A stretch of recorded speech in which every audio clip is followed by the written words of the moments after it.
my God, it's cold in here. I had somebody ask me this question.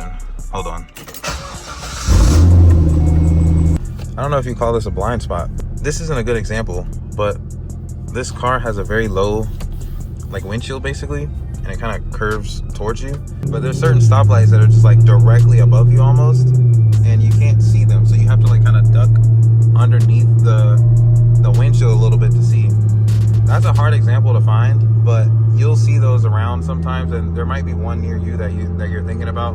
I don't know, but I've ran into like maybe 5 of those over the time of having this car, and it's not really that much of a big deal. Like, it's, you know, just, yeah, it's not that big of a deal. I mean, it's a low car, the windshield's weird, everything is about this car is shaped funny, so you just have to adjust your angle a little bit, you'll be okay. But as a first-time driver, if you say you're a first-time driver, or like you're a first-time like C5 owner, that's an issue that you will come across. But it's one of those things where it's like sick. Like, I can't see the stoplight. Like, this is so sick. I have to get up under the windshield like this to see the stoplight. It's one of those like cool feelings. The blind spots in this car aren't that bad. I mean, most sports cars that you get, they're gonna have some kind of like crazy blind spot, but obviously you have these 2 giant pillars, and then behind you are the passenger or the driver door, and you have this T-top and that long pillar that basically connects the target top to the body of the car. Those are the 2 worst ones, right? But there's a way to fix it. So any first time like C5 owners, or if you're like new to driving, those 2 are your worst blind spots, especially in this car. And for me, I technically have additional blindness because my rear window tint is atrociously bad. It's purple, so it's old. If you look through here, it's kind of blurry. It's a little blurry, especially at night. Nobody wants to fix it. Like, nobody wants to do the tint for this car for some reason. So I need to ask around and see who can do it for me. But apparently it's, you know, that rear window is one of the hardest rear windows to like tint, I guess. I'm not a tint master, so I don't necessarily know. It looks hard. I mean, it's a weird shaped window. It's curved. I've never seen any other window like it, so I would assume it's hard. I hope I got a 350. You think you want the sauce this morning? You know, when you're switching lanes, everybody does the old, like, you know, turn and look and turn and look. I do not do that. The way that you want to adjust your rearview mirrors, you don't want to be able to see the back of the car. You can see those cars through this mirror. I can see all 3 lanes in this rearview mirror right here.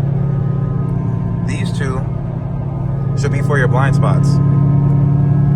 So the way I do it, I have them adjusted so that I can see. You have to do this while driving. You have to adjust them while you're driving. So once you can't see a car in this mirror, you should be able to see it in that one or this one. Those are your blind spots. So all you have to do is just look. You look over here, blind spot. You look over here, blind spot. If there's no cars, you are safe to go. Every single time, I promise you. But you have to adjust it while you're driving, so you can actually see where you cannot see the cars. This is in any car, not just this car. But I try to tell people that all the time. Like, you don't have to like look behind you while you're driving, or look like that's risky. I don't want to take my eyes off the road if I'm flying down the highway. You know, I just want to have a quick glance. Boom, we're back on the road. Quick glance. Boom, blind spot. Boom, back on the road. So I think blind spots are like, it's a silly concept because you don't have to take your eyes off the road. Like, you really don't. You just adjust these mirrors to be pointed at your blind spots, and it's gonna work every single time. If you've already adjusted this mirror, both of these mirrors, to your blind spots, and you can't see a car, you will either see that car here because it's far behind you, or you will see it right next to you in your peripheral vision every time. So once it passes this, it's already right next to you, and you can see it in your peripherals. That's how that works. Here's an example. There's a car coming. Boom, he's in my blind spot. Now I can't see him. He was right next to me. You see how that works? Here's an SUV coming up. All right, boom. Can't see him. Blind spot. He's right next to me. Boom. Can't see him. Right next to me. It's pointed at my blind spot. So if I can't see the car, it's literally right next to me. And you can see it out of the corner of your eye. Every time. It works on this side too. You just have to adjust them so that they point at your blind spots. This mirror is fine. You don't have to do anything to this mirror. This mirror, you can see all 3 lanes behind you. You can see which cars are coming up to you. And once it passes this mirror, it's in your blind spots. It's that simple. But that's very important, like, especially if you're driving like spiritedly, you do not want to take your eyes off the road. You want to do a quick glance and you want to be back on the road. Because that car could have hit his brakes for whatever reason. He could have like gotten into the lane that I was trying to get in. Like, I've never liked the idea of doing this and then coming back. Even if it's like a quick glance, I don't like that. I want to be able to just use my eyeballs, look back on the road. Bro, I'm sitting here like driving a little spiritedly, switching lanes, and this minivan is like, yo, this dude's like on my ass. It's always the minivans, like the freaking Chrysler like minivans, dude, they are always flying. I don't know what the hell. Them things must have like 500 horsepower or something for them to be driving like that. Jeez, okay. Another thing about this car, I don't know if you call this a blind spot, but for this car, you always have to reverse into parking spots because you will run into this thing and it will scrape your lip every time. But I mean, these cars are low from factory, so you're gonna scrape on these regardless. But if you're low, it's gonna fuck your bumper up. So it's better to just reverse into them every time. That's what I do. Otherwise I have to get out and like check every 12 inches or so, and then just hope for the best. But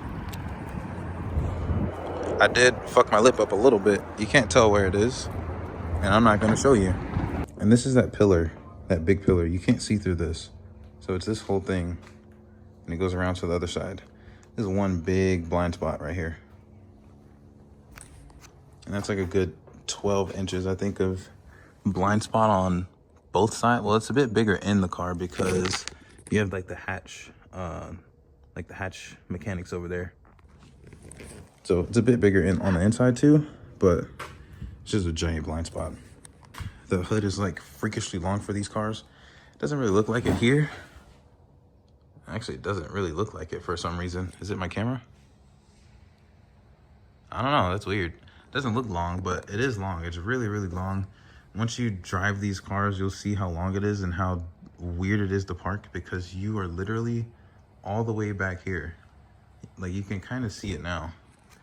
You're sitting all the way back here and you have all of this extra nose space to park a car. So you can't see anything past like here. Like here and forward, you're just blind. So I always back into parking spots. If there's like a little curb in the front, I always back in. If there's not a curb, you know, I'll be okay. But for the most part, it's really hard to determine how long this car is sometimes. I still have to guess at how long this car is. The rear, you know, you're all the way back here. You have like maybe 4 feet behind you ish, 3-4 feet behind you. Up here, this is like a good like 8 feet, 9 feet worth of space. I don't know the exact amounts, but just kind of guesstimating. So definitely some weird blind spots in this car. And like I mentioned last time, like the car is lower in the front. So you have this like this tilt. And when you're sitting so low in the car, you can see like this part of the car if you look behind you. Very weird, especially when you're like driving this for the first few times. It takes some getting used to, that's for sure. But after some time, you'll get used to it and you'll be okay.